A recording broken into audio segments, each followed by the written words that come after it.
ସମସ୍ତଙ୍କୁ ନମସ୍କାର। ମନୋଜ ଦାସଙ୍କର ଜୀବନ ବୃତ୍ତାନ୍ତର ଯୋଉ ଆଭାସୀ ବୈଠକ ଆମେ କରୁଛନ୍ତି, ଆଜି ତାର ହଉଛି ତ୍ରୟୋଦଶ ଅଧ୍ୟାୟ। ଏବଂ ଆଜିର ବକ୍ତା ଶ୍ରୀଯୁକ୍ତ ସମୀର ରଞ୍ଜନ ଦାସ। ତେବେ ମୁଁ ଅନୁରୋଧ କରିବି ମୋର ବନ୍ଧୁ ସଞ୍ଜୟଙ୍କୁ, ସିଏ ଆଜିର ବୈଠକକୁ ଆନୁଷ୍ଠାନିକ ଭାବରେ ଆରମ୍ଭ କରିବେ। ସଞ୍ଜୟ। धन्यवाद सुनील। समस्तଙ୍କୁ ମୋର ସ୍ୱାଗତ ନମସ୍କାର। ସାଧାରଣ ପାଠକ ଭାବରେ ମହାନ ସାରସ୍ୱତ ସାଧକ ମନୋଜ ଦାସଙ୍କ ଜୀବନୀ ଓ ତାଙ୍କ ରଚନାକୁ ନେଇ ଆମେ ଯେଉଁ ଆଲୋଚନା ଆରମ୍ଭ କରିଥିଲୁ, ଆଜି ତାହା ତ୍ରୟୋଦଶ ବୃତ୍ତାନ୍ତରେ ପହଞ୍ଚିଛି। ମନୋଜ ଦାସ କେବଳ ଭାରତ ନୁହେଁ, ବିଶ୍ୱ ସାହିତ୍ୟର ଜଣେ ଅବିସ୍ମରଣୀୟ ପ୍ରତିଭା। ଜୀବିତାବସ୍ଥାରେ ହିଁ ସେ ପାଲଟି ଯାଇଥିଲେ ପ୍ରବାଦ ପୁରୁଷ। ବିଶ୍ୱ ବାଣୀ ଭଣ୍ଡାରକୁ ସେ ବହୁ ଭାବରେ ସମୃଦ୍ଧ କରିଛନ୍ତି। ଓଡ଼ିଶା ମାଟି ଆଜି ଗର୍ବିତ ଏଭଳି ଜଣେ ଆନ୍ତର୍ଜାତୀୟ ଖ୍ୟାତି ସମ୍ପନ୍ନ ସାରସ୍ୱତ ସାଧକଙ୍କୁ ପାଇ। ମନୋଜ ବାବୁଙ୍କ ସଂସ୍ପର୍ଶରେ ଆସିଥିବା ବିଭିନ୍ନ ପ୍ରତିଷ୍ଠିତ ଲେଖକଙ୍କ ରଚନାରୁ ଏବଂ ମନୋଜ ବାବୁଙ୍କ ନିଜ ରଚନାର ଆଧାରରେ ତାଙ୍କ ବ୍ୟକ୍ତିତ୍ୱ ଓ ରଚନା ବିଷୟରେ କହିବା ପାଇଁ ଆମ ସହ ଆଜି ଅଛନ୍ତି ସମୀର ଭାଇ, ସମୀର ରଞ୍ଜନ ଦାସ। ସମୀର ଭାଇ ମନୋଜ ସାରଙ୍କୁ ଅତି ନିକଟରୁ ଦେଖିଛନ୍ତି। ଆମେ ବାଲେଶ୍ୱର ଶଙ୍ଖାରୀରେ ମନୋଜ ବାବୁଙ୍କ ପିଲାଦିନରୁ ଆରମ୍ଭ କରିଥିଲେ ଆମ ଆଲୋଚନା। ତାପରେ ବାଲେଶ୍ୱର କଟକ ସମୟରେ କଥା ଚାଲିଥିଲା। ଦିଗନ୍ତ ପ୍ରକାଶନ କଥା ଆମେ ଆଲୋଚନା ବି କରିଥିଲୁ।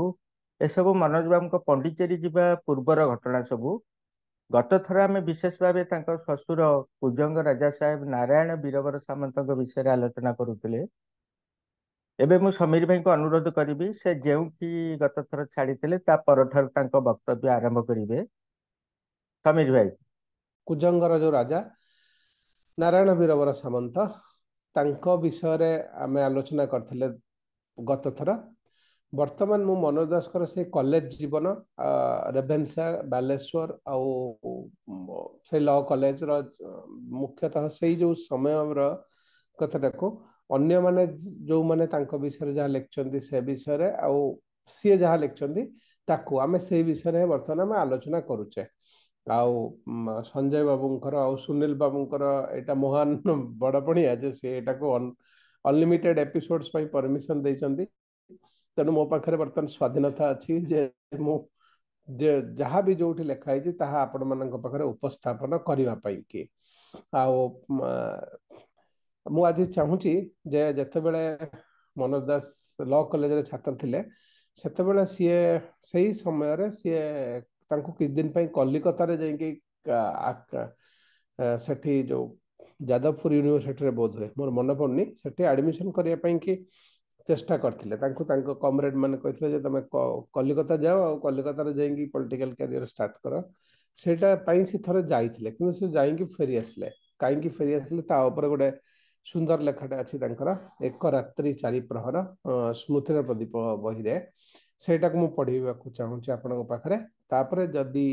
ତାପରେ ଆମେ ଆଉ ତାଙ୍କରି ସେଇ ସମୟର ସ୍ମୃତି ଉପରେ ଅନ୍ୟ କୌଣସି ଲେଖାକୁ ପଢିବା। ଏକ ରାତ୍ରି ଚାରି ପ୍ରହରରେ ସିଏ ଲେଖୁଛନ୍ତି ଯେ, ସାର୍ ମୋର ଅଡିଓ ଠିକ ଆସୁଛି ନା ସାର୍? ସୁନୀଲ ବାବୁ, ସରି, ହ୍ୟାଲୋ। ଆଜ୍ଞା ଆଜ୍ଞା, ଠିକ ଆସୁଛି, ଏକଦମ ଠିକ ଆସୁଛି। Okay sir, okay. କାହିଁକିନା ମୁଁ ଆଜି ସ୍ଲୋରେ କହିବାକୁ ଚେଷ୍ଟା କରୁଛି, ଅଲଗା ସିଷ୍ଟମଟା ୟୁଜ କରୁଛି ବୋଲି।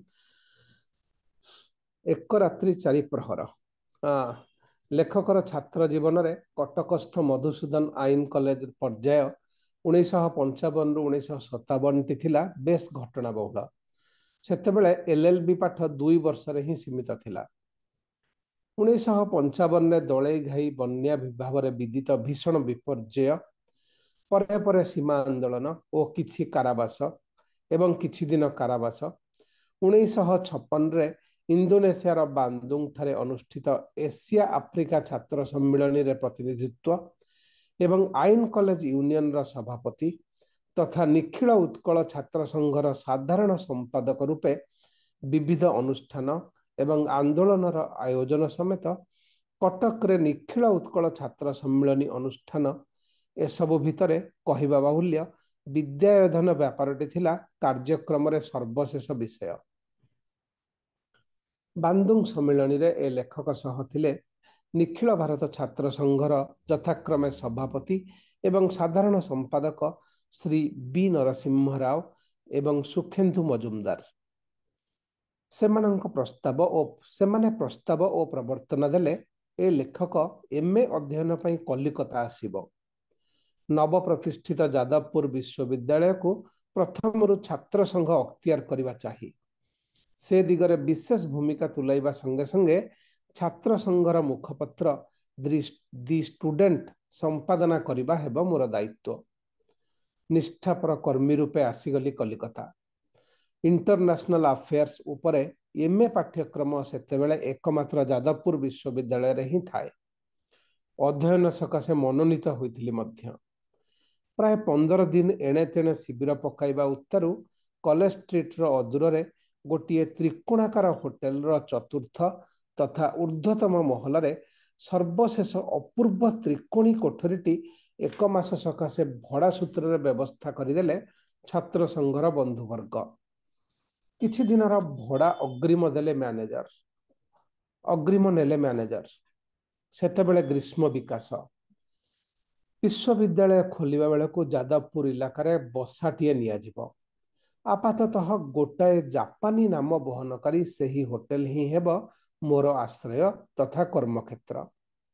କୋଠରୀ ଭିତରେ ସନ୍ଧ୍ୟାବେଳେ ପ୍ରଥମ ପ୍ରବେଶର ଅବ୍ୟବହିତ ପରେ ଛାତ୍ର ଫେଡେରେସନର କେତେଜଣ ମୁଖ୍ୟ କର୍ମୀ ଆସି ପହଞ୍ଚିଲେ। ଖଟ, ଟେବଲ, ଏକମାତ୍ର ଚୌକି ଏବଂ ଚଟାଣ ଜନାକୀର୍ଣ୍ଣ। ନିଖିଳ ଭାରତ ଛାତ୍ର ସଂଘର ନୂତନ ସଭାପତି ନିର୍ବାଚନ ପାଇଁ ବିଳମ୍ବ ନାହିଁ। ବଙ୍ଗ ଛାତ୍ର ସଂଘର ସଭାପତି ସେ ପାଇଁ ପ୍ରାର୍ଥୀ, କିନ୍ତୁ ଦଳେ ଛାତ୍ରନେତା ତାଙ୍କୁ ଗ୍ରହଣ କରିବାକୁ ପ୍ରସ୍ତୁତ ନୁହନ୍ତି। ସେମାନଙ୍କ ପ୍ରସ୍ତାବ, ମୁଁ ପ୍ରତିଦ୍ୱନ୍ଦ୍ୱିତାରେ ଅବତୀର୍ଣ୍ଣ ହେବି। ବିଜୟ ନିଶ୍ଚିତ ବୋଲି ସେମାନେ ଅଙ୍କ କଷି ପ୍ରତିପାଦିତ କଲେ। ସେତେବେଳେ ଛାତ୍ର ସଂଘ ଭାରତର ଏକମାତ୍ର ସୁସଂଗଠିତ ବଳିଷ୍ଠ ଛାତ୍ର ପ୍ରତିଷ୍ଠାନ। ପରେ କମ୍ୟୁନିଷ୍ଟ ପାର୍ଟିର ବିଭାଜନ ସହ ତାଳ ରଖି ଏହା ମଧ୍ୟ ଦ୍ୱିଧା ବା ତ୍ରିଧା ବିଭକ୍ତ ହେବାର ଶୁଣିଛି। ସଂଘର ମୁଖପତ୍ର ସମ୍ପାଦନା ପାଇଁ ମୋର ରୁଚି ଥିଲା, କିନ୍ତୁ ସମଗ୍ର ସଂଗଠନର କର୍ତ୍ତାପଦ ପାଇଁ ନୁହେଁ। ପ୍ରସ୍ତାବକ ବର୍ଗଙ୍କ ପ୍ରବର୍ତ୍ତନା ତଥା ମୋ ପ୍ରତିଦ୍ୱନ୍ଦ୍ୱୀ ପ୍ରତି ଭର୍ତ୍ସନା କ୍ରମେ ଅଧିକରୁ ଅଧିକ ଓଜସ୍ୱିନୀ ହେଲା। ସେ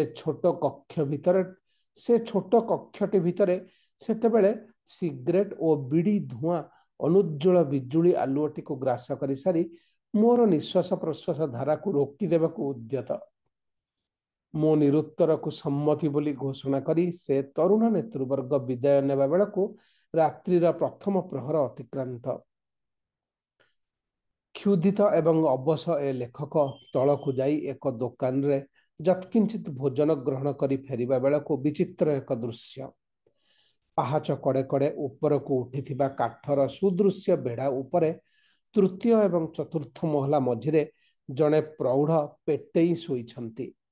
ମଧ୍ୟେ ମଧ୍ୟେ ଗୀତ ବୋଲୁଛନ୍ତି। ଡାହାଣ ପଟକୁ ଖସିଲେ ଖଣ୍ଡେ ଅଧେ ହାଡ଼ ମକଚି ଗଲେ ମଧ୍ୟ ପାହାଚ ମାଳା ଉପରେ ପଡ଼ିବେ, କିନ୍ତୁ ବାଁ ପଟକୁ ଖସିଲେ ସବା ତଳ ଚଟାଣରେ ଭୂପତିତ ହୋଇ କଳେବରର ମାନଚିତ୍ରକୁ ବିପନ୍ନ କରିବେ। ସରି, ମନୋଜ ଦାସଙ୍କର ଯୋଉ ସେନ୍ସ ଅଫ ହ୍ୟୁମର, କିନ୍ତୁ ତାଙ୍କୁ ନିରାପତ୍ତା ଦେଇପାରିବ କିଏ? କେହି ପାଖକୁ ହାତ ନେଲେ ସେ କାମୁଡ଼ି ଦେଉଛନ୍ତି ବା ଦେବାକୁ ତତ୍ପର ହେଉଛନ୍ତି।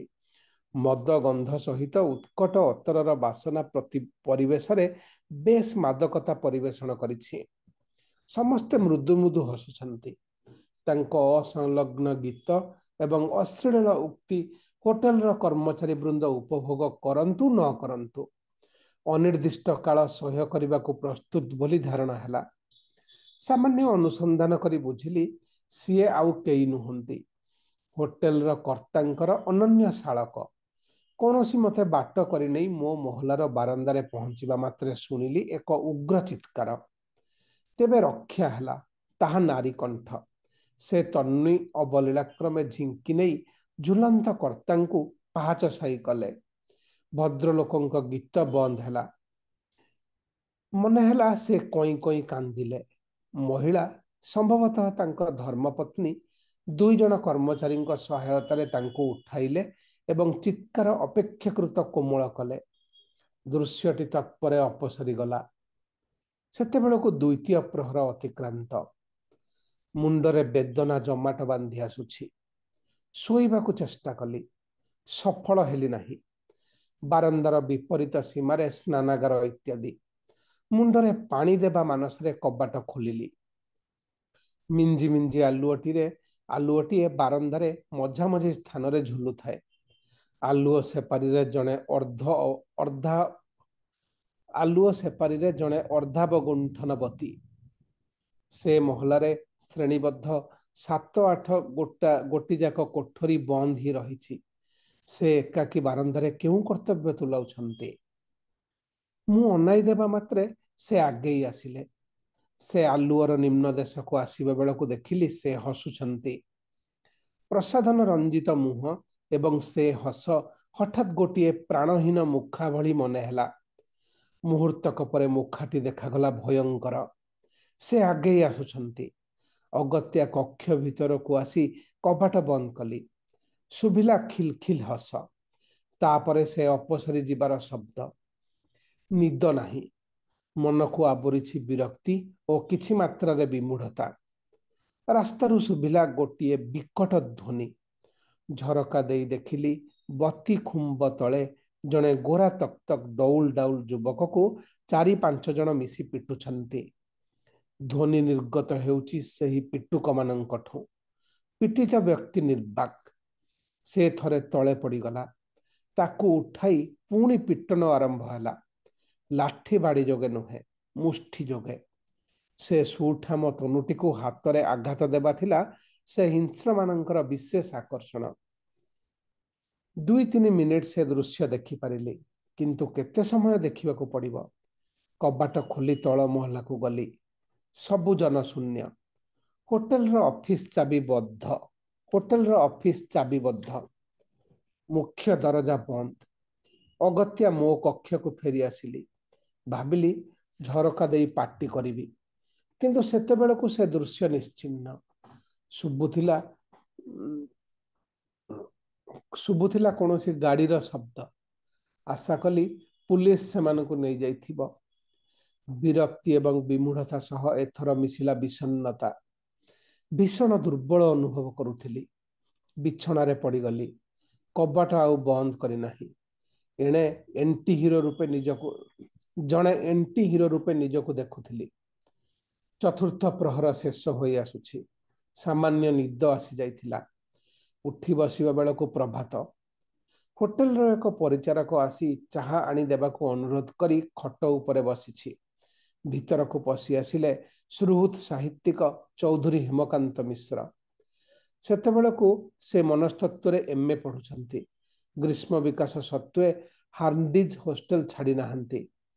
ଆପଣ ଏମିତି ଦିଶୁଛନ୍ତି କାହିଁକି? କହି ସେ ମୋ କପାଳରେ ହାତ ଦେଲେ। ଆରେ ଇଏ କ'ଣ? ଆପଣଙ୍କର ଦେହ ତ ଖଇ ଫୁଟିବ। ନା ନା, ଏଠି ରହିବାକୁ ଦେବି ନାହିଁ। ସେ ଦୃଢ଼ କଣ୍ଠରେ ତାଙ୍କ ନିର୍ଣ୍ଣୟ ଶୁଣାଇ ଦେଲେ। 10-15 ମିନିଟରେ ପ୍ରସ୍ତୁତ ହୋଇଗଲି। ମୁଁ ତଳକୁ ଆସିବା ମାତ୍ରେ ସେ ହୋଟେଲର ମ୍ୟାନେଜରକୁ ମୁଁ ପଇଠ କରିଥିବା ଅଗ୍ରିମ ଅର୍ଥରୁ ଗୋଟାଏ ଦିନର ଭଡ଼ା କାଟି ରଖି ବାକିତକ ଫେରାଇ ଦେବାକୁ ଏମିତି ବେସାଲିସ୍ ରୀତିରେ ନିର୍ଦ୍ଦେଶ ଦେଲେ, ଯନ୍ତ୍ରଚାଳିତ ଭଳି ମ୍ୟାନେଜର ତାହା କାର୍ଯ୍ୟକାରୀ କରିଥିଲେ ତତ୍କ୍ଷଣାତ୍। ହାର୍ଣ୍ଣିଜ ହଷ୍ଟେଲ ପ୍ରାୟ ଖାଲି। ଚୌଧୁରୀ ହେମକାନ୍ତଙ୍କର ଜଣେ ସହପାଠୀଙ୍କ କକ୍ଷର ଚାବି ତାଙ୍କ ପାଖରେ ଥାଏ। ସେହି କୋଠରୀରେ ରହିଲି। ସେ ଡାକ୍ତର ଡକାଇଲେ। ଚିକିତ୍ସା ଆରମ୍ଭ ହେଲା। ଶଯ୍ୟାଶାୟୀ ଥିଲି ପ୍ରାୟ 10 ଦିନ। ଚୌଧୁରୀ ହେମକାନ୍ତଙ୍କ ବୁଦ୍ଧିଶାଳୀତ ମଜା କଥା ଯେ ମୋ ନିରାମୟ ଦିଗରେ ଔଷଧଠୁ ବହୁତ ଅଧିକ ଗୁରୁତ୍ୱପୂର୍ଣ୍ଣ ଭୂମିକା ତୁଲାଇଥିଲା, ସେ ବିଷୟରେ ମୁଁ ନିଃସନ୍ଦେହ। ସୁସ୍ଥ ହୋଇ ଲେଉଟି ଆସିଲି କଟକ। କଲିକତାରେ ଅଧ୍ୟୟନ ନୋହିଲା। ପରେ ମନେ ହୋଇଛି ଜାପାନୀ ନାମ ଦ୍ୱାରା ବିଜ୍ଞପିତ ହୋଟେଲରେ ଗୋଟିଏ ରାତିର 4 ପ୍ରହର ହିଁ ସେ ପାଇଁ ମୁଖ୍ୟତଃ ଦାୟୀ।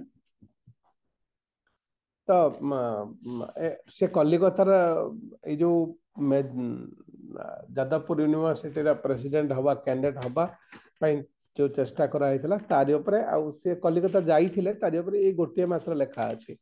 ଆଉ ଯେ ସେ କଲିକତା ଯାଇକି ଟ୍ରାଏ କରିଥିଲେ ପାଠ ପଢିବା ପାଇଁ କି।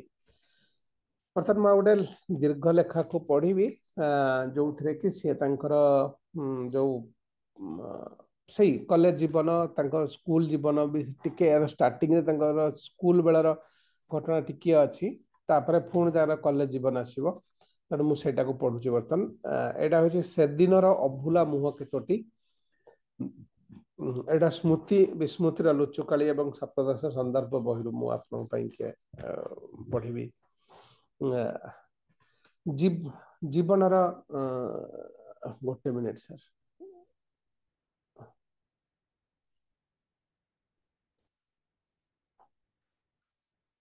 जीवनर आद्य पर्यायर बा छात्र जीवन में आपण देखिथिबा केउ सब मुह आपणक स्मृति रे अद्यावधि संजीवित रही कौन सी गोटे मैगजीन रे लेखाटी बाहर बोध हुए आकांक्षा से से लेखाटा ये प्रोड्यूस हो बही रे साक्षात्कारी विदग्ध पाठक जनक ए लेखकर समुद्र कूलर एक ग्राम बही उपरे केतेक सदय मंतव्य दे सारी प्रश्नटी पचारि देबा परे परे परे उपस्थित तांकर अन्य 3 जन सहचर भिन्न एवं संभवतः कौन सी गुरुत्वपूर्ण प्रसंग उत्थापन करन्ते मो सह स्वल्प समय रहिबा भितरे प्रश्नकर्ता आउ ताहार पुनरावृत्ति करिवार सुजोग न पाई बोधहुए किंचित अपरितृप्त भावरे विदाय नेले किंतु अवचेतनर कौनसी दुर्बार नियम अनुसारे तांको कौतूहल मो निज कौतूहल रे परिणत हैला समुद्र कूलवर्ती एक आरोग्य निकेतन रे जड़े चिकित्साधीनांक शज्या पाखरे दीर्घ समय बसी रही असीमता आड़े अनाई रही एटा हूँ माने अप्पा पत्नी जितेबाला शज्या सही आश्रम नर्सिंग होम रे से समय कथा सी लिखुंट जे समुद्र कूलवर्ती एक आरोग्य निकेतन रे जड़े चिकित्सा दीनांक शज्या पाखरे दीर्घ समय बसी रही असीमता आड़े अनाई रही वातावरण उदास पूर्व दिगंतरे भासमान प्राक सांध्य खंडीए मेघ भितर जो मुह गोटे फुटी उठिले जो मुह गोटे फुटी उठिला ताकू मु हुए तो 70 वर्ष तले थरे केते थरा मने पकाई थी किंतु तापरे संभवतः नुहे हाँ वातावरण थिला उदास तेणु सेते बेले पुलकित कौन सी मुह स्मृतिर रंगमंच उपर को आसिले नहीं सेमाने आसिले नहीं संभवतः जेहेतु आनंददायक मुहूर्त एवं पुलकप्रद परिस्थिति सबको आमे स्वाभाविक बोली धरि नेउ छाप रखी जाए से ही दृश्य बा अभिज्ञता जहाँ स्वाभाविकतार विरोधी जहाँ आम प्रत्याशार विपरीत जहाँ दुखप्रद सेते बेले मु 7 वर्ष बयस छुईछि शीत संध्या 6:30 सरिकी हेब मु आम घर सामने बुलू थाए से हता सेपारी छायाछन्न निर्जन निशब्द रास्तारू हठात शुभिला गाँ पाई अपरिचित छंदयुक्त गद्यमय शब्द मु अंदाज कली ताहा घोड़ाटा पूरा आवाज किंतु से प्राणी आम गाँ किंबा आखपाखर कौन सी गाँ रे नथिले आम गाँ रे मो पितृव्य थिले से अवधि एकमात्र अश्वारोही तांको अंते तरुण बयस रे तांको सर्वगुण समन्वित उत्तराधिकारी हेबा आस्पृहारे बापा अश्वारोहणर प्राथमिक प्रयास रे प्रयोजन अतिरिक्त अधिक जोरे प्राणीटीर लगाम टाणते से आरोही को एमिति विपथ को नहीं गला जे गोटाए गछरु झुली रही कंटकमय लताटीए तांको बाम कानरू 1/2 इंच प्रमाण स्मारकी रखिनेला प्राणीटी दायित्वहीन बोली गुरुजन वर्ग राय देले आम ग्राम तेणिकी आउ रेसारब सुबी नहीं एवं सही संध्या पूर्व जाए आम ग्राम रास्तार ताहा ही शेष अश्वारोहण बोली मोर धारणा से अप्रत्याशित टापू शब्द प्रति मु उत्कर्ण थिबा अवस्था आम परिचारक पद्या मते देखाइला रघुआ मते जणाइला रघुआ ता कसरत देखाउछि टोका खास कलिकतारू घोड़ा छड़ा शिखिछि प्रकृत नाम मन नहीं बोली रघु लेखिली विवरणी रे तथ्यगत त्रुटि रहुथाई पारे किंतु मौलिक घटना रे बा तहिर मर्मरे नुहे रघु जने तेजस्वी युवक कलिकतारे चाकरी करी गाँव रे पारिवारिक संस्था को सामान्य स्वच्छल करिछि बापा मांकर एकमात्र पुत्र एवं सुपुत्र। आम गाँरु बंगदेश सीमांत मात्र 2 क्रोश। कलिकतार तार मित्र बनी सीमांतवर्ती ग्रामर जड़े युवकर सौजन्यरू ता घोड़ाटी से नहीं आसीथिला। बाहाघर व्यवस्था होइथिबला बा निकटरे होई सारिथिला। दिने अधे आपना गाँ तथा पड़ोसी गाँव रे कन्या घर आग दांडरे घोड़ा छपटाई सभी को चमत्कृत करिबा थिला तार क्षमणीय उच्चाभिलाष। पद्या तार वाक्यटी शेष करिछि शुभिला एक अस्वाभाविक आवाज, गोटाए किछिरा पतन शब्द। टापुध्वनि बंद हो गला। पद्या देला दौड़, फेरी आसिला किछि समय परे। रघु को दुष्ट घोड़ा तले पकाई देला।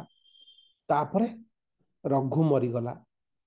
से उद्दाम जीवनर छंदमय शब्द, तार आकस्मिक स्तब्धता एवं बेसालिस मृत्यु मो देह स्थबिर होई हसला।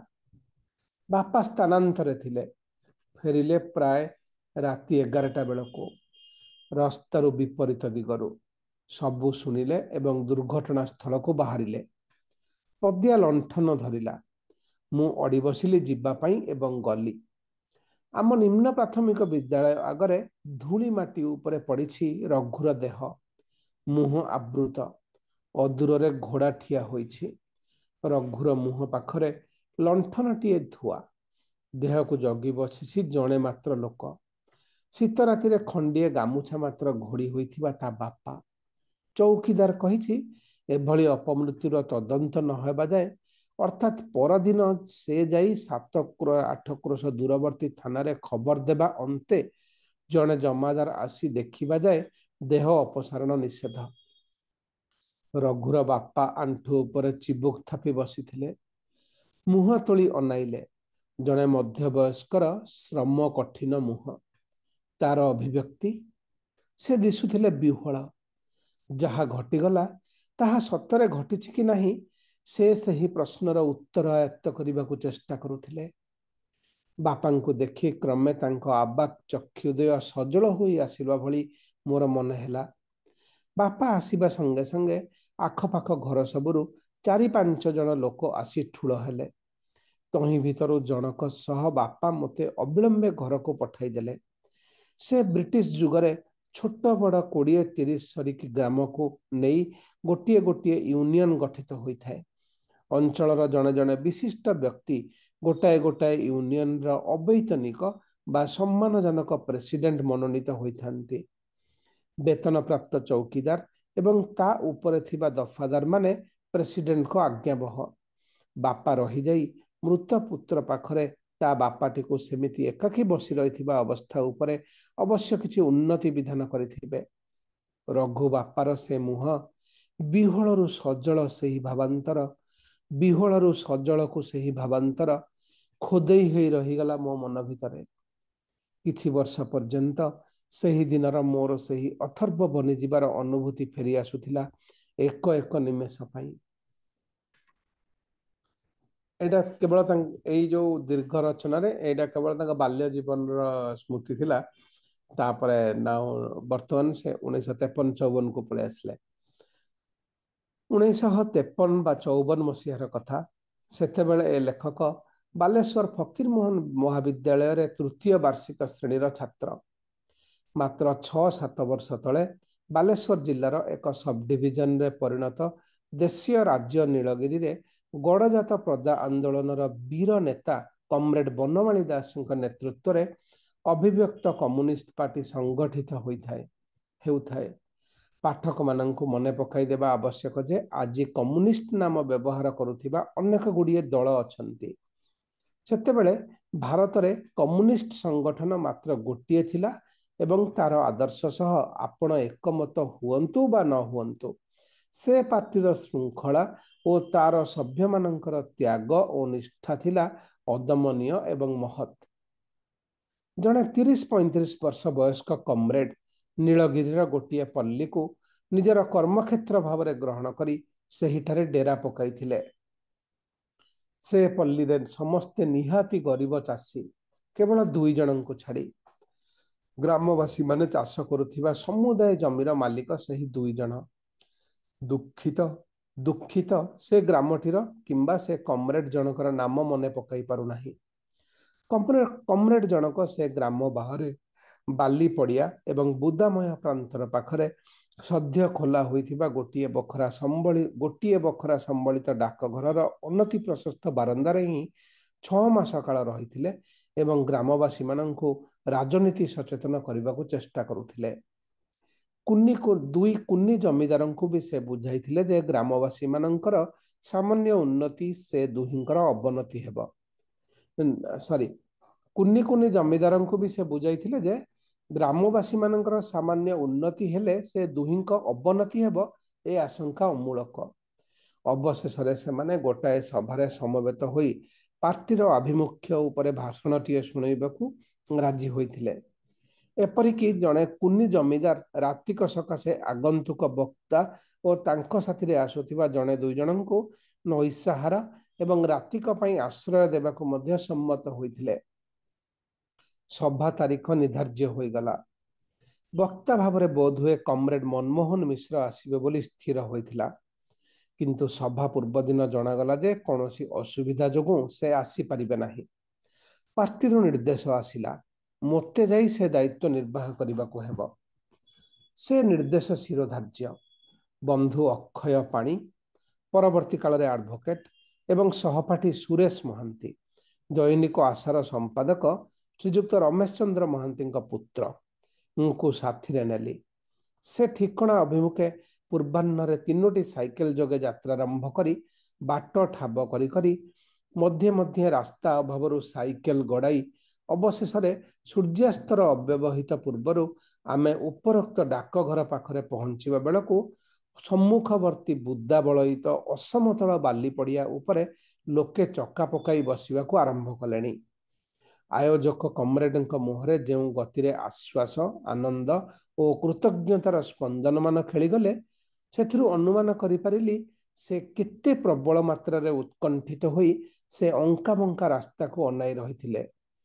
ଆଜିର କେହି ପାଠକଙ୍କୁ ବୋଧହୁଏ ମନେ ପକାଇ ଦେବାକୁ ହେବ ଯେ ସେତେବେଳେ ମୋବାଇଲ ବା ଇମେଲ ନଥିଲା। ସେଠାରେ ଟେଲିଗ୍ରାମ ମଧ୍ୟ ଚିଠିଠାରୁ କ୍ଷିପ୍ରତର ଗତିରେ ପହଞ୍ଚିବାର ସମ୍ଭାବନା ନଥିଲା। ସ୍ଥାନୀୟ ଲୋକଙ୍କ ପାଇଁ ମନମୋହନ ମିଶ୍ର ରୂପକ କଫି ଏବଂ ମନୋଜ ଦାସ ରୂପକ ଚାହା ଭିତରେ କିଛି ତାରତମ୍ୟ ନଥିଲା, ଯେହେତୁ ସେଯାଏ ସେମାନେ ଚାହା ବା କଫି ପ୍ରତି ଅଭ୍ୟସ୍ତ ନଥିଲେ। ମୁଁ କମ୍ରେଡଙ୍କ ସହ ମୋ ଭାଷଣର ବିଷୟବସ୍ତୁ ସମ୍ପର୍କରେ କଥା ହେବା ବେଳେ ଅକ୍ଷୟ ଓ ସୁରେଶ ସନ୍ଧାନ କରି ବୁଝିଲେ ସାମାନ୍ୟ କିଛି ଆହାର ମିଳିଲା ଭଳି କୌଣସି ଦୋକାନ ଆଖପାଖରେ ନାହିଁ। ଆମେ ଜଳଖିଆ ଖାଇ ବାହାରିଥିଲୁ। ରାସ୍ତାରେ ଢୋକେ ପାଣି ପିଇବାର ସୁଯୋଗ ମଧ୍ୟ ମିଳିନାହିଁ।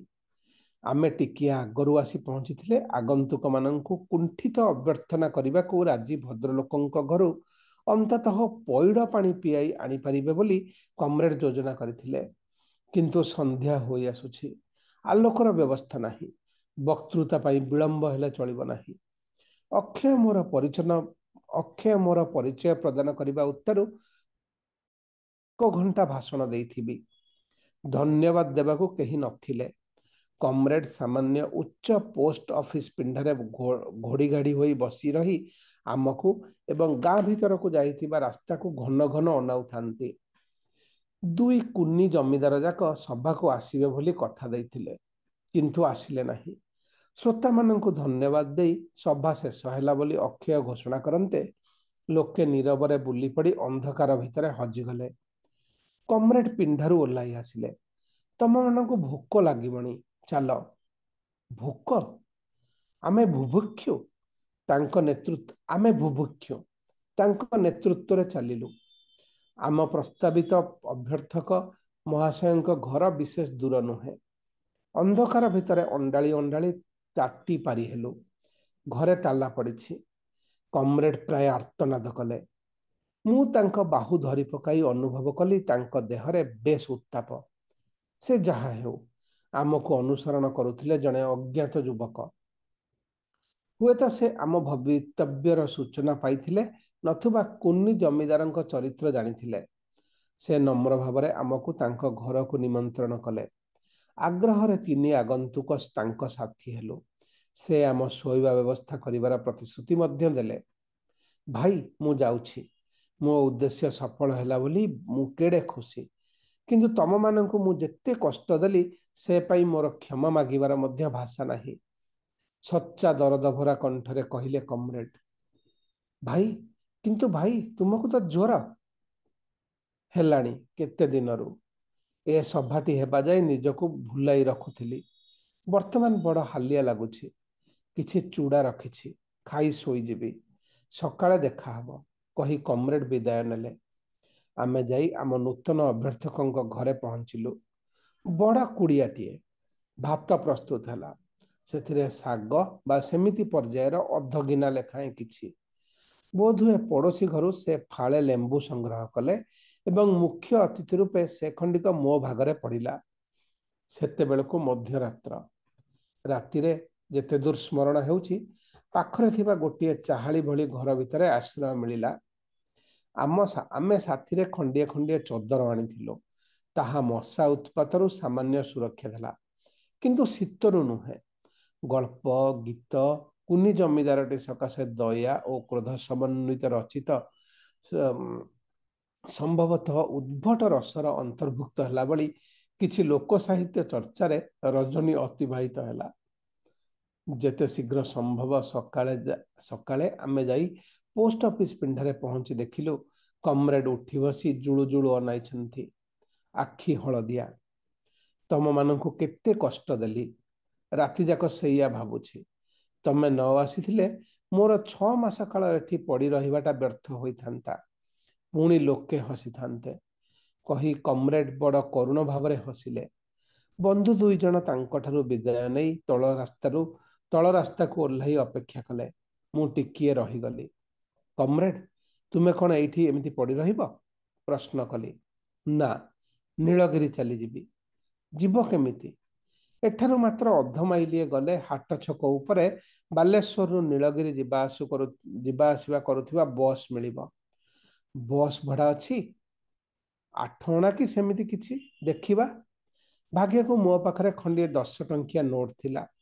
ମୋର ବିଶ୍ୱାସ ଥିଲା ସୁରେଶ ବା ଅକ୍ଷୟ ପାଖରେ କିଛି ହେଲେ ବିତ୍ତ ଥିବ। ଆମେ ବାଲେଶ୍ୱର ଛୁଇଁବା ମାତ୍ରେ ପ୍ରଥମେ ଖାଦ୍ୟ ଦୋକାନରେ ପଶିଯିବା ନିମନ୍ତେ। ଯଦି ଆମେ ସନ୍ଧାନ ପାଇଥିବା ନୂଆ ରାସ୍ତାରେ ଗୋଟାଏ ବି ଦୋକାନ ନଥାଏ।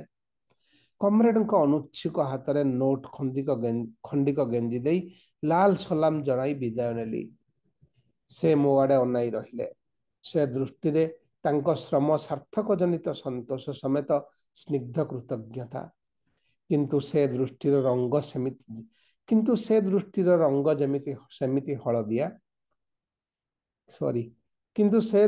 ରଙ୍ଗ ଯେମିତି ହଳଦିଆ। ସେତେବେଳେ ତାର ଗୁରୁତ୍ୱ ମୁଁ ବୁଝିନଥିଲି, ପରେ ବୁଝିଲି।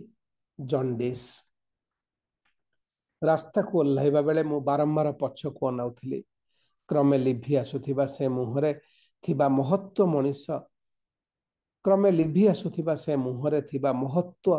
ମଣିଷ ଉପରେ ମୋର ବିଶ୍ୱାସର ପରିମାଣ ବଢ଼ାଇ ଦେଇଥିଲା। ନୀଳଗିରି ଫେରିଯାଇ କମ୍ରେଡ ହେଲେ ଶଯ୍ୟାଶାୟୀ। ଅଳ୍ପ କେତେ ଦିନ ପରେ ସେ ଚିର ବିଦାୟ ନେଲେ। ସେହି ବାଲେଶ୍ୱରରେ ଇଏ ହେଲା ଗୋଟେ ଅଭିଜ୍ଞତା।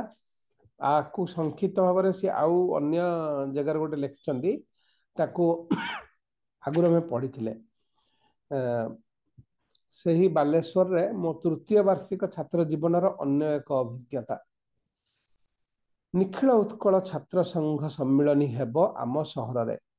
ପ୍ରଥମ ଥର ପାଇଁ ଏକ ପ୍ରାଦେଶିକ ଛାତ୍ର ସମାବେଶ।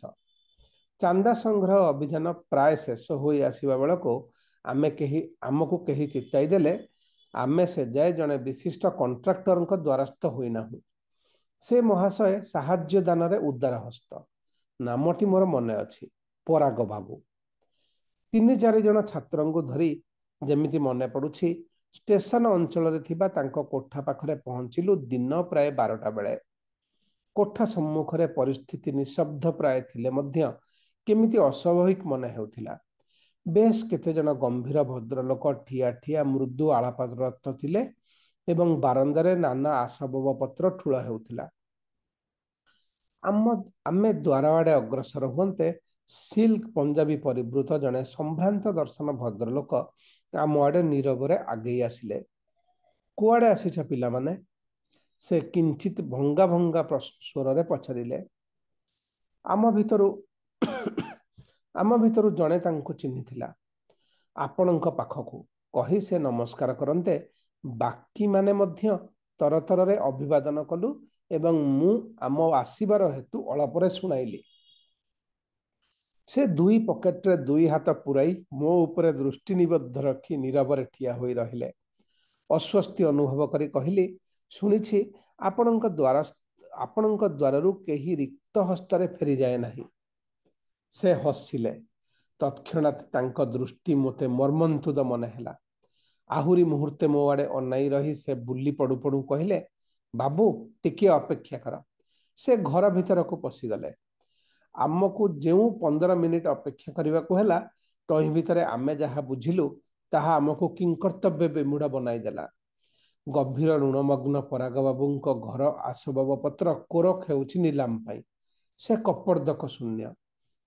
पराग बाबू बाहरी आसिले सेही हसटी अब्याहत रखी मो पकेट्रे 2टी टंका पुराई देले ओ अंगभंगी जोगे विदाय देले।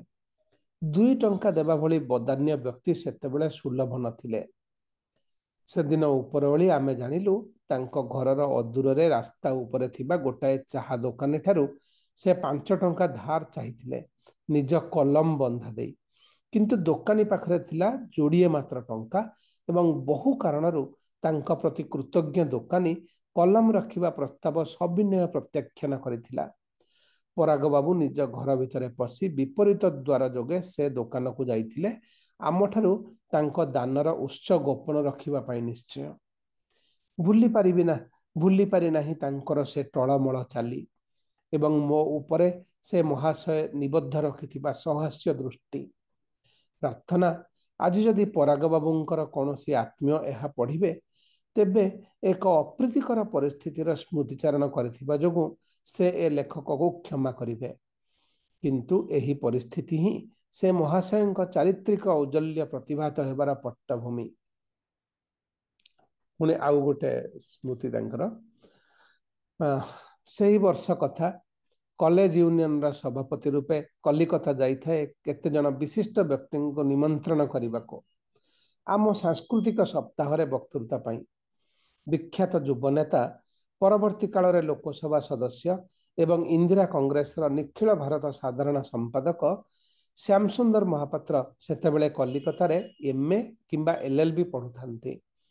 से एकाधारा रे मोर बंधु एवं मोर बड़ भाई। से परामर्श देले जदि विश्वविख्यात वैज्ञानिक सत्येंद्रनाथ बोस को नहीं पारंत तेबे ताहा कॉलेज इतिहास रे गोटाए स्मरणीय घटना होता। विश्वविद्यालय रे तांको कक्ष सामने उपस्थित होई अनुमति नहीं भीतर को गली। प्रबुद्ध वैज्ञानिक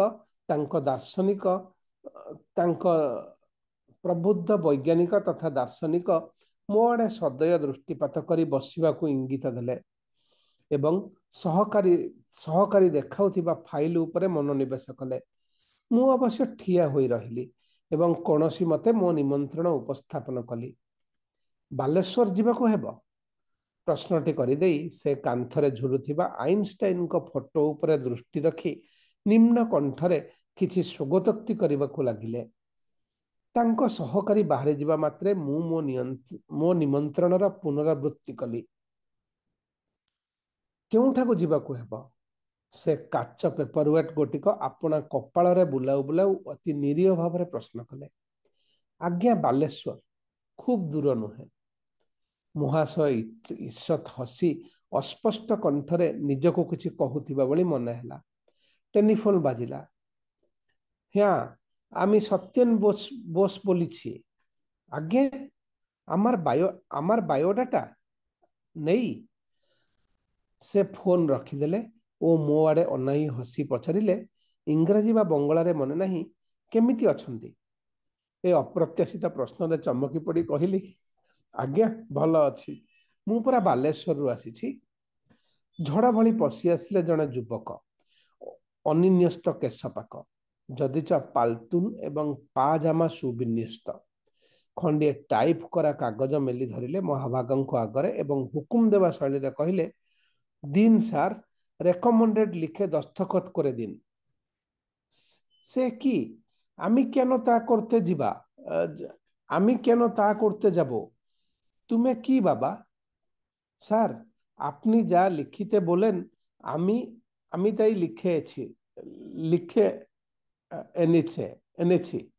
আপনি রেকমেন্ড না, সরি, আপনি আপনি রেকমেন্ড না করলে আমি মারব, আমি মরব।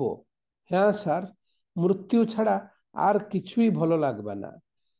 সে সে কি, মৃত্যু কি ভালো লাগার মতন একটা কিছু? হঠাৎ যুবক জଣକ দুই ପାପୁଲି ଯୋଗେ ମୁହଁ ଘୋଡ଼ାଇ ପକାଇଲେ ଓ କୋହର ଆବାଜ ଦେଲେ, আরে আরে, যদি বলেছিলাম তখন অবশ্য রেকমেন্ড করব, তুমি মরতে যাবে কেন? কহি মহাভাগ আবশ্যকীয় শব্দটি লেখি দস্তখତ କରିଦେଲେ ଏବଂ ସ୍ୱୟଂ ତଳେ ତାଙ୍କ ଷ୍ଟାମ୍ପ ବାଢ଼େଇ ଦେଲେ। କାଗଜ ଖଣ୍ଡିକ ଝାମ୍ପି ନେଇ ଏବଂ ଅର୍ଦ୍ଧ ଉଚ୍ଚାରିତ ଧନ୍ୟବାଦ ଫୋପାଡ଼ି ଦେଇ ଯୁବକ ଝଡ଼ ଗତିରେ ବାହାରି ଯିବା ପର ମୁହୂର୍ତ୍ତରେ ମହାଭାଗଙ୍କ ସହକାରୀ ଝଡ଼ଠାରୁ ଅପେକ୍ଷାକୃତ କମ୍ ଗତିରେ ପଶି ଆସିଲେ ଏବଂ ଦୁହିଁଙ୍କ କଥାବାର୍ତ୍ତାରୁ ବୁଝିଲି, ପାହାଚରେ ଯୁବକଟିର ପୁଲକିତ ବଦନରୁ ସେ ବୁଝିଲେ ଯୁବକ କାର୍ଯ୍ୟ ହାସଲ କରି ନେଇଛନ୍ତି। ମହାଭାଗ କିନ୍ତୁ ସହକାରୀଙ୍କୁ କହିଥିଲେ ଯେ ସେ ଅନୁସନ୍ଧାନ କରିବା ଅନ୍ତେ ରେକମେଣ୍ଡ କଥା ବିଚାର କରି ଦେଖିବେ। ସହକାରୀ ଅନୁସନ୍ଧାନ କରିଥିଲେ ଏବଂ ଯୁବକ ସେ ପାଇଁ ଯୋଗ୍ୟ ନୁହେଁ ବୋଲି ବୁଝିଥିଲେ। କିନ୍ତୁ ଆଜି ସହକାରୀ ଅଳ୍ପ ସମୟ ନଥିବା ଅବସ୍ଥାରେ ଯୁବକ ନିଜକୁ କରିତ୍କର୍ମା ବୋଲି ପ୍ରମାଣ କରିଦେଲେ। ସହକାରୀ ପ୍ରସ୍ତାବ ଦେଲେ, ସେ ଅନୁମୋଦନ ପ୍ରତ୍ୟାହାର କରିନେବା ଦିଗରେ ପଦକ୍ଷେପ ନିଆଯାଉ। ମହାଭାଗଙ୍କ ଉତ୍ତର, ସେଇଟା ସୁନ୍ଦର ହେବ କି? ସତେ ଯେମିତି କିଛି ପରାମର୍ଶ ପାଇବା ଆଶାରେ ସେ ମୋ ଆଡ଼େ ଅନାଇଲେ। ସେ ବିଶ୍ୱବିଶ୍ରୁତ ବୈଜ୍ଞାନିକଙ୍କ ମୁହଁରେ ଦେଖିଥିଲି ଗୋଟାଏ ଶିଶୁର ଅସହାୟତା। ବଡ଼ ଶ୍ରଦ୍ଧାରେ ତାଙ୍କର ସେ ଅଭିବ୍ୟକ୍ତିକୁ ମୁଁ ସଞ୍ଚୟ କରି ରଖିଲି। ତାଙ୍କୁ ନମସ୍କାର କରି ଧୀରେ ଧୀରେ ବାହାରି ଆସିଲି। ଜୀବନର ଶେଷ ପର୍ଯ୍ୟାୟରେ ସେ ଥିଲେ ରାଜ୍ୟସଭାରେ ରାଷ୍ଟ୍ରପତି ମନୋନୀତ ସଭ୍ୟ। ଦିନେ କୌଣସି ସ୍ଥାନରେ ପୁଲିସର ଗୁଳି ଯୋଗେ କେତେଜଣ ମୃତ୍ୟୁ ଲଭିଥିବା ବ୍ୟାପାର ଉପରେ ବିରୋଧୀ ଦଳର ଜଣେ ମାନ୍ୟବର ଉତ୍ତେଜିତ ଦିନେ କୌଣସି ସ୍ଥାନରେ ପୁଲିସର ଗୁଳି ଯୋଗେ କେତେଜଣ ମୃତ୍ୟୁ ଲଭିଥିବା ବ୍ୟାପାର ଉପରେ ବିରୋଧୀ ଦଳର ଜଣେ ମାନ୍ୟବର ଉତ୍ତେଜିତ ଭାବରେ ଭାଷଣ ଦେବା ବେଳେ ଦେଖାଗଲା ମହାଭାଗ ହଠାତ୍ ଉଠି ପଡ଼ିଲେ ଓ କାନ୍ଦି କାନ୍ଦି ମଣିଷ ଗୁଡ଼ିକୁ ମାରି ପକାଇଲେ କହି କହି କହି କହି ବାହାରି ଚାଲିଗଲେ। ଏ ସମ୍ବାଦଟି ପଢ଼ିବା ମାତ୍ରେ ବହୁ ବର୍ଷ ପରେ ମୋ ସ୍ମୃତିରେ 1953 ମସିହାରେ ମୁଁ ଦେଖିଥିବା ମୁହଁଟି ପରିସ୍ଫୁଷ୍ଟ ହୋଇ ଉଠିଥିଲା। ବହୁ ବର୍ଷ ବିତିଗଲାଣି। ରଘୁର ବାପା କମ୍ରେଡ ପରାଗ ବାବୁ, ମହାନ ବୈଜ୍ଞାନିକ ସତ୍ୟେନ ବୋଷ ସଭିଏଁ ସଂସାରରୁ ବିଦାୟ ନେଲେଣି। ଏହା ହେଲା ସାଧାରଣ ତଥ୍ୟ। ଯଦି ସେମାନଙ୍କ ଚୈତ୍ୟ ସତ୍ତାଟିମାନ ଏଯାଏ ଚୈତ୍ୟ ଲୋକରେ ବିଶ୍ରାନ୍ତ ନଥିବେ ଏବଂ ସେମାନେ ପୁନର୍ଜନ୍ମ ଗ୍ରହଣ କରିଥିବେ, ତେବେ ପୁନର୍ଜାତ ଜୀବନରେ ନିଜ ନିଜ ସ୍ମୃତିରେ ସେଦିନର ସେସବୁ ଅଭିଜ୍ଞତା ସଜୀବ ଥିବାର ପ୍ରଶ୍ନ ନାହିଁ। କିନ୍ତୁ ମହତ୍ତର ବାସ୍ତବତା ହେଲା ରଘୁ ବାପାର ବିହ୍ୱଳତା, କମ୍ରେଡଙ୍କ ଅସହାୟ ବୋଧ, ପରାଗ ବାବୁଙ୍କ ମହତ୍ଵ, ବୈଜ୍ଞାନିକଙ୍କ ଶିଶୁ ସୁଲଭ ସରଳତା, ଚଳିତ ଜୀବନରେ ପ୍ରତିଭାତ ସେମାନଙ୍କ ଚେତନାର ପୁନଃ ବିନ୍ୟାସରେ ଅର୍ଥାତ୍ ଜନ୍ମ ଜନ୍ମ ଧରି ଅବ୍ୟାହତ ବ୍ୟକ୍ତିଗତ କ୍ରମ ବିକାଶର ପ୍ରଗତି ପ୍ରତି ଅବଦାନ ଦେଇଥିବା ଅନିବାର୍ଯ୍ୟ ଯେମିତି ଏ ଲେଖକ ପାଇଁ ଏବଂ ସମ୍ବେଦନଶୀଳ ପାଠକମାନଙ୍କ ପାଇଁ ମଧ୍ୟ ଏସବୁର ଯତ୍କିଞ୍ଚିତ ଅବଦାନ ଅନିବାର୍ଯ୍ୟ। ମୁଁ ଚେଷ୍ଟା କରୁଛି ମନୋଜ ଦାସ ଯେତେ ତାଙ୍କର ଏଇ ଯୋଉ କଲେଜ ଜୀବନ ସମୟର ଅନୁଭୂତି ସବୁ ବିଭିନ୍ନ ବିଭିନ୍ନ ଜାଗାରେ ଲେଖିଛନ୍ତି, ତାକୁ ସବୁ ଆପଣଙ୍କ ପାଖରେ କହିଦେବା ପାଇଁ ଆଉ ଯେତେ ଶୀଘ୍ର ମାନେ ଆଇ ୱିଲ୍ ଟ୍ରାଏ, ମାନେ ମୁଁ ଚେଷ୍ଟା କରୁଛି ୟାକୁ କମ୍ପ୍ଲିଟ କଲେ ଆମେ ପୁଣି ସେ ପଣ୍ଡିଚେରୀ ଫେଜକୁ ଯିବା।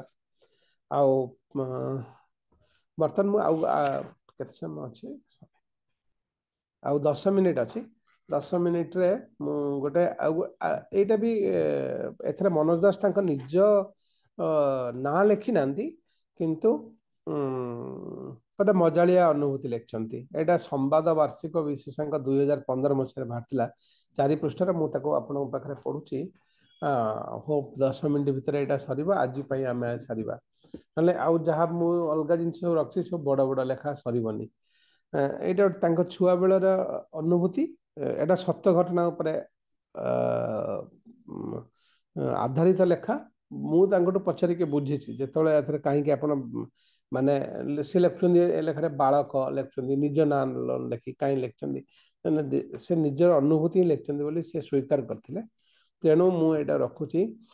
ଏଇଟା ହଉଛି 2 ଦୃଶ୍ୟ ପ୍ରଚ୍ଛନ୍ନ ପ୍ରେକ୍ଷାପଟ ଏ ଲେଖାଟା। ଏଇଟା ହଉଛି ସ୍ମୃତି ବିସ୍ମୃତିର ଲୁଚକାଳି ଏବଂ ସପ୍ତଦଶ ସନ୍ଦର୍ଭ ବହିରୁ ଆସୁଛି। ଯେ ସୂର୍ଯ୍ୟାସ୍ତକାଳୀନ ଆକାଶ, ତଳେ ନଦୀରେ ପ୍ରବଳ ବନ୍ୟା, ଅବିରାମ ଉଦ୍ଦାମ ସ୍ରୋତ ଉପରେ ମୁହୂର୍ତ୍ତଟିଏ ଦୃଷ୍ଟି ନିବଦ୍ଧ କଲେ ହିଁ ଜଣକୁ ଅବସନ୍ନ କରିବ ଅସହାୟ ବୋଧ। ଏ ଦୃଶ୍ୟମାନ ସ୍ରୋତ ଯେପରିକି ଏକ ଅଦୃଶ୍ୟ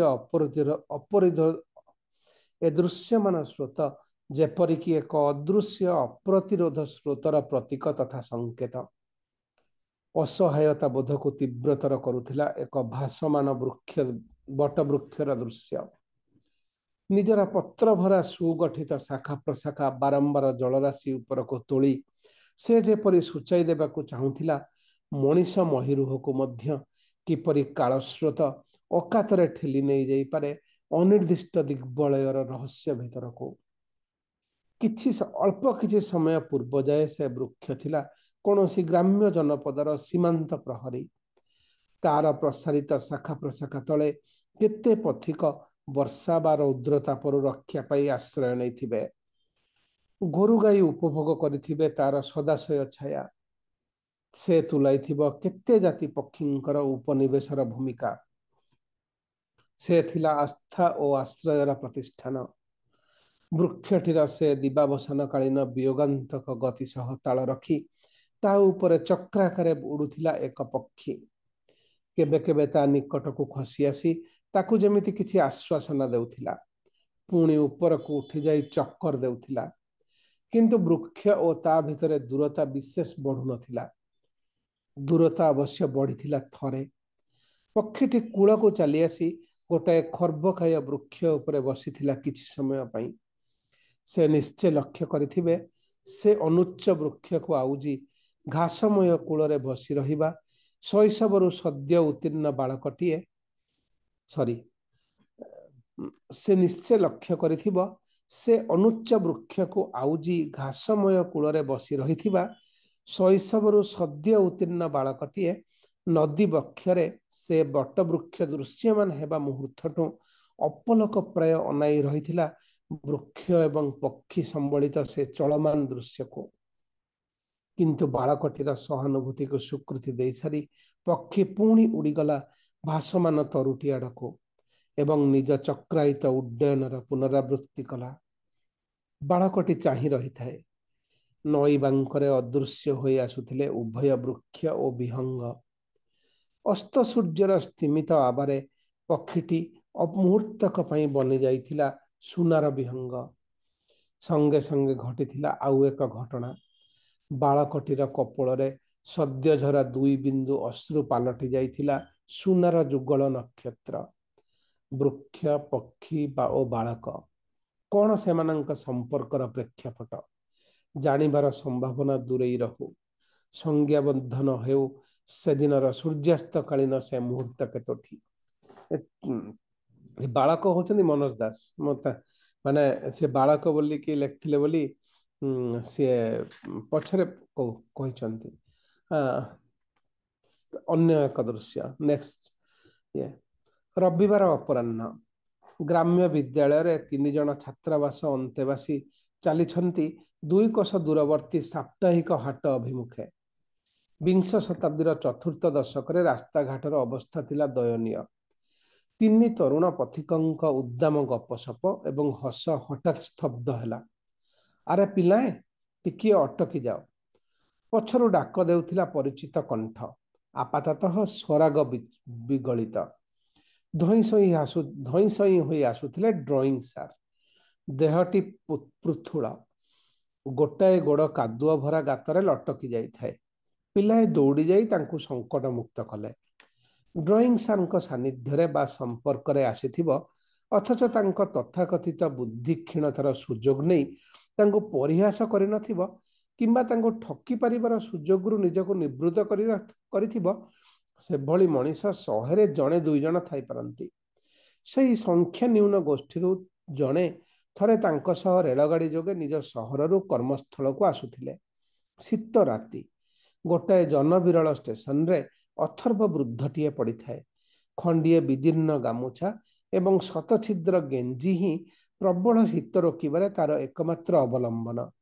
ସହଯାତ୍ରୀଙ୍କୁ ମୁଁ ଆସୁଛି କହି ଡ୍ରଇଂ ସାର୍ ଡବାରୁ ବାହାରି ଯାଇ ନିଜ ପଶମ ଚଦର ଖଣ୍ଡିକ ତା ଉପରେ ଘୋଡ଼ାଇ ଦେଲେ। ସେତେବେଳେ ଗାଁ ଗହଳରେ ପଶମ ଚଦର ବ୍ୟବହାର କରିବା ଭଳି ଭାଗ୍ୟବାନ ଥିଲେ ଅତ୍ୟଳ୍ପ। ଡ୍ରଇଂ ସାର୍ ସେତକ ଭାଗ୍ୟର ଉତ୍ତରାଧିକାରୀ ସୂତ୍ରେ ପାଇଥିଲେ। ପିତୃଦେବ ଥିଲେ ଜଣେ ପୁରୋହିତ। କୌଣସି ଗୁଣମୁଗ୍ଧ ଜମିଦାର ତାଙ୍କୁ ଶାଲଟି ପ୍ରଦାନ କରିଥିଲେ।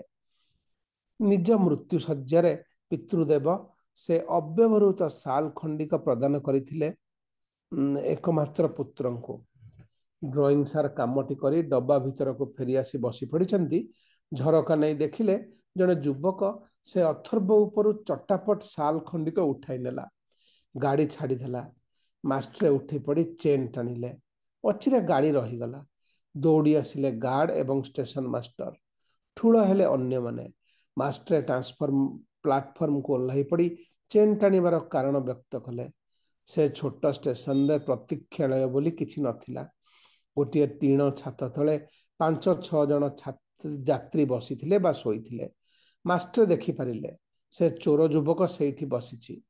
ହେଇଟି ବୋଲି କହି ସେ ତାରି ଆଡ଼େ ଝପଟି ଯିବାକୁ ଉଦ୍ୟତ ହେବା ମୁହୂର୍ତ୍ତରେ ଯୁବକଟି ଶାଲ ଖଣ୍ଡିକ ତା ପାଖରେ ଶୋଇଥିବା ଜଣେ ବୁଢ଼ୀ ଉପରେ ବିଛାଇ ଦେଲା। ବୁଢ଼ୀ ନିଦ୍ରିତା, ଅସୁସ୍ଥ, ଦିଶୁଥିଲା ବଡ଼ ବିକଳ। ଚୋର ଚିହ୍ନୁଛ? ପଚାରିଲେ କର୍ମଚାରୀମାନେ। ମାଷ୍ଟ୍ରେ ନୀରବ ରହିଲେ। ଚୋର ଚିହ୍ନାଇବାରେ ଶାଲ ଖଣ୍ଡିକ ଚିହ୍ନାଇବାକୁ ହେବ। ବୁଢ଼ୀ ସେଥିରୁ ବଞ୍ଚିତ ହେବ। ଚୋରର ହେଉ, ତଥାପି ବୁଢ଼ୀଟି ଜଣେ ମା ବା ଜେଜେମା। ବାବୁ, ଗାଡ଼ି ଅଟକାଇବା ବାବଦରେ ଜୋରିମାନା 20 ଟଙ୍କା, ଗାର୍ଡ ସାହେବ କହିଲେ। ଡ୍ରଇଂ ମାଷ୍ଟରଙ୍କ ମାସିକ ଦରମା 30 ଟଙ୍କା। ପାଖରେ ଥିଲା 10 ଟଙ୍କା। ବନ୍ଧୁ ସହଯାତ୍ରୀ ଧାର ଦେଲେ ବାକିତକ ପରିମାଣ। ମାଷ୍ଟରଙ୍କ ଏମନ୍ତ ଆଚରଣ ସହଚରାଚର ବୋକାମି ଭାବରେ ବିଦିତ ଥାଏ।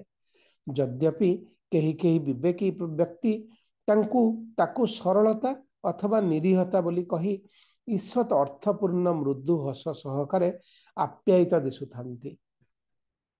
ବର୍ତ୍ତମାନ ଫେରିଯିବା ସେ ରବିବାସରୀୟ ଅପରାହ୍ନର କର୍ଦ୍ଦମାକ୍ତ ପଥକୁ। ମାଷ୍ଟ୍ରେ ପିଲା ତିନୋଟିଙ୍କ ମୁହଁ ଆଉଁସି ଦେଲେ ଓ କହିଲେ, ମୋ ବାପା ମାନେ, ତମେ ମାନେ ମୋତେ ପଚାରି ଭଲ କଲ। ନହେଲେ ସରି ଏଠି କେମିତି ଠିକ ଅଛି।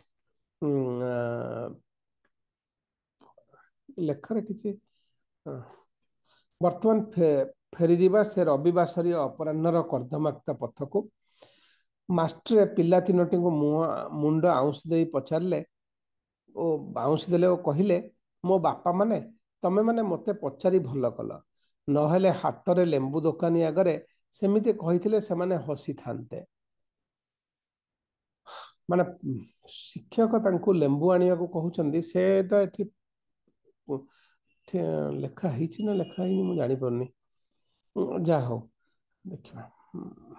ନହେଲେ ହାଟରେ ଲେମ୍ବୁ ଦୋକାନୀ ମୁଁ ଅନ୍ୟ କେଉଁ କଥା ଭାବୁଥିଲି ବୋଲି ସେତେବେଳେ କଥାଟି ବୁଝେଇବାର ହେଳା କଲି। ଶୁଣ, ମନେ ରଖ, ଅତି ଲେମ୍ବୁ ବୋଲି ଲେମ୍ବୁ ନାହିଁ। ଅତି ଲେମ୍ବୁ ଚିପୁଡ଼ିଲେ ପିତାର ଅର୍ଥ ହେଲା ଲେମ୍ବୁକୁ ଅତି ମାତ୍ରାରେ ଚିପୁଡ଼ିଲେ ତା ରସ ପିତାଳିଆ ଲାଗେ। ଯାଅ, ହଁ ମୋ ପିଲାଏ, ଏ ଚାରଣୀ ଗୋଟିକ ନିଅ, କିଛି ମିଠେଇ ଖାଇବ। ମାନେ ସରି, ମାନେ ଏଠି କ'ଣ ହେଇଛି ନା, ସେ ଯୋଉ ଟିଚର ତାଙ୍କୁ ଯେତେବେଳେ କହୁଛି ଯେ ତମେ ଯାଇକି ସେ ଗୋଟେ ମିନିଟ୍ ସାର୍, ମୁଁ ସେ ଯେତେ ଟିଚର ସେ ଷ୍ଟୁଡେଣ୍ଟକୁ କହୁଛି, ପିଲାମାନଙ୍କୁ କହୁଛନ୍ତି ଯେ ତମେ ଯୋଉ ଲେମ୍ବୁ ଆଣିବ, ସେତେବେଳେ ଶିକ୍ଷକଙ୍କୁ ଛାତ୍ରମାନେ ପଚାରୁଛନ୍ତି ଯେ ଆମେ କୋଉ ଲେମ୍ବୁ ଆଣିବୁ, ଅତି ଲେମ୍ବୁ ନା ପିତା ଅତି ଲେମ୍ବୁ ନା ଭଲ ଲେମ୍ବୁ ଆଣିବୁ। जो सीए एमती पचार से सेंटेंस आदि ना से मूल लेखार अच्छी केमती थरे नहीं जा हो मु आग पढ़े वर्तमान फेरीजा से रविवार अपराह्नर कर्दमाक्त पथ को मास्टर पिला तीन को मुंड आउंस देले और कहले मो बापा माने तमे माने मते पचारि भल कल नहले हाटरे लेंबू दोकानी आगरे सेमती कहिथिले से माने हसी थांते मु अन्य केउ कथा भाबुथिली बोली सेतेबेले कथाटी बुझाइबारे हेला कली शुण मने रख अति लेंबू बोली लेंबू नाही अति लेंबू चिपुड़िले पितार अर्थ हैला लेंबू को अति मात्रा रे चिपुड़िले ता रस पितालिया लगे जाओ हाँ मो पिलाए ए चारणी गोटिक निय किछि मिठेई किणी खाइब सावधान खोला पाछियारे बसी बिकुथिबा काहाटू किणिब नाही मिठेई ऊपर प्रस्ते धूली बसीथिब हाट पछआड़े गुड़िया दुकान जाओ संज आगको लेउटी आसीब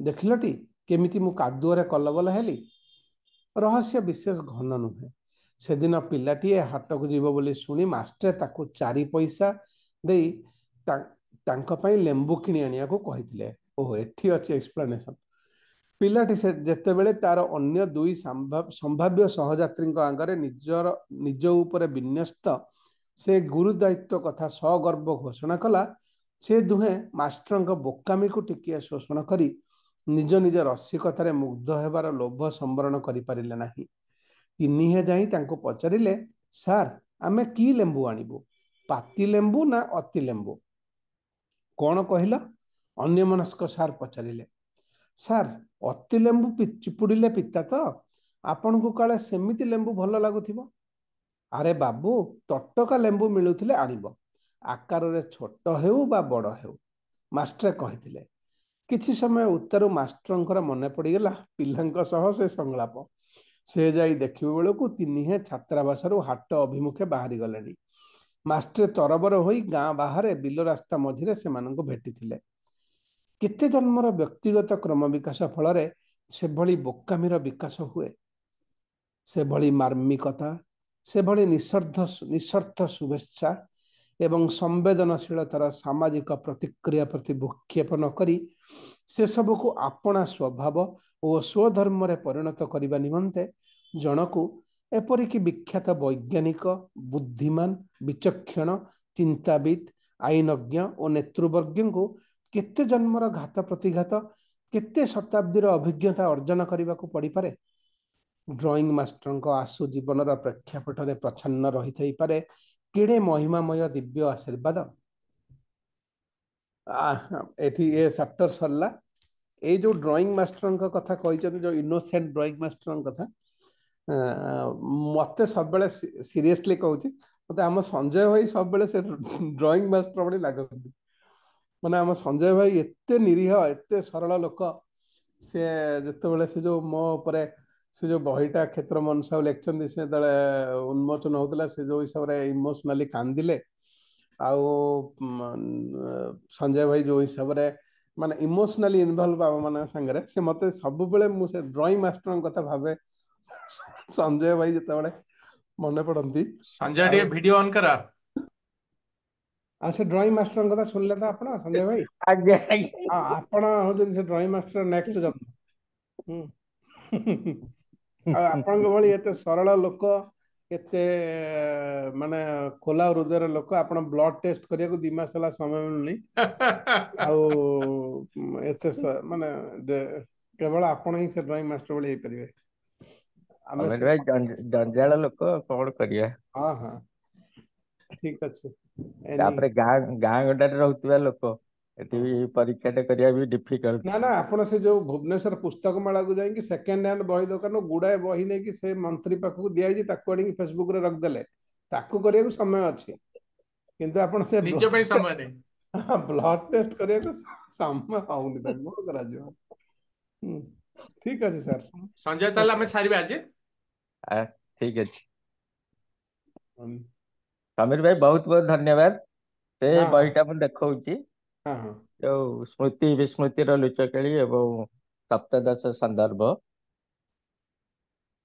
हाँ आपणकर जेहेतु से वीडियो रे आपण सेट करछन्ती अलगा से ठीक से आसुनी ଆପଣ ଛାଡ଼ି ଦିଅନ୍ତୁ, ବୁଝି ହେଉଛି ସେ ବହିଟା। ମୁଁ ଏକରେ ଦେଖେଇ ଦେଉଛି ଦିସ୍ ଦ ବୁକ୍। ମୁଁ ଆପଣ କୁହନ୍ତୁ, ମୁଁ ଏଇଟା ଦେଖେ ଦିସ୍ ଦ ବୁକ୍। ଆଉ ଭଲ ଲାଗିଲା ଛୋଟ ଛୋଟ ଘଟଣାକୁ ନେଇକିରି ମନୋଜ ସାର୍ ଯୋଉ ଲେଖିଛନ୍ତି ତା ଭିତରେ ବୁଝିକିରି ତାର ଇଏଟା ମର୍ମଟା ବୁଝିଲେ ହିଁ ଗୋଟେ ଲୋକ ଅନୁମାନ କରିବ କେତେ ମାଇନ୍ୟୁଟଲି ସେ ଦେଖୁଥିଲେ ଘଟଣା ଗୁଡିକୁ। ସେ ଯୋଉ ଏସ୍.ଏନ୍. ବୋଷଙ୍କ କଥା ଏବଂ ସେ ଯୋଉ ପରାଗ ବାବୁଙ୍କ କଥା ଏବଂ ସେ ରଘୁର ଯୋଉ ବାପାଙ୍କ କଥା, ଏଗୁଡ଼ା ଛୋଟ ଛୋଟ ଘଟଣା, କିନ୍ତୁ ତା ଦେହରେ ସେ ଯୋଉ କେତେ ଛୋଟ ପିଲାବେଳେ ବି ସେ ତାକୁ ବୁଝିଥିଲେ, ସେଇଟା ବଡ କଥା। ତାପରେ ଜଣେ 20-22 ବର୍ଷ ଯୁବକ, ସେ ସମୟରେ କେତେ ଆକ୍ଟିଭ ଥିଲେ ସେ କମ୍ୟୁନିଷ୍ଟ ପାର୍ଟିରେ ଭାଷଣ ଦେବାକୁ ଯାଉଥିଲେ, କେତେ ଅସୁବିଧାରେ ସେମାନେ ଯାଉଥିଲେ, ମାନେ ଖାଇବା ପିଇବା ନାହିଁ, ଟିକେ ଚା ସାଇକେଲରେ ଟିକେ ବି ଯାଇକି କୋଉଠି ପିଇବାକୁ ପାଉନଥିଲେ, କେତେ ଡେଡିକେଟେଡ ଥିଲେ ସେଇ କଥା ତା ଦେହରୁ ଜଣା ପଡୁଛି। ଯାହା ହଉ ବହୁତ ବହୁତ ଧନ୍ୟବାଦ, ଯାହା ହଉ ଏଇଟା ଆମେ ଭଲକିରି ଉପଭୋଗ କଲୁ।